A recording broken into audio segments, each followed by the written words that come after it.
ফেরেশতারা বলল সেটা কি? আল্লাহ বললেন বাতাসের চাইতেও শক্তিশালী আশরাফুল মাখলুকাত মানুষ। সকল ব্যথারে বোঝা বইতে পারে, সব জ্বালা যাতনাও সইতে পারে। বিপদ আপদ এলে আল্লাহকে ডাকে, তার দয়া করুণায় ভরসা রাখে। হারায় না হুশ, সেই তো মানুষ, সেই তো মানুষ। ঠিক কি?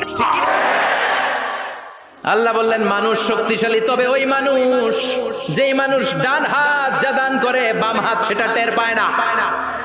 সুবহানাল্লাহ পড়েন। তার মানে আপনারা সবচেয়ে শক্তিশালী। আল্লাহর এই স্টেটমেন্ট অনুযায়ী মুসনাদে আহমদ ইবনে হাম্বলের রেফারেন্স অনুযায়ী আজকে জামিয়া কাসিমিয়ার জন্য যারা দুহাত খুলে দান করেছেন তাদের চেয়ে শক্তিশালী আল্লাহর জমিনে, আকাশের নিচে জমিনের উপরে দ্বিতীয় কেউ নাই। জোরে বলেন ঠিক কি?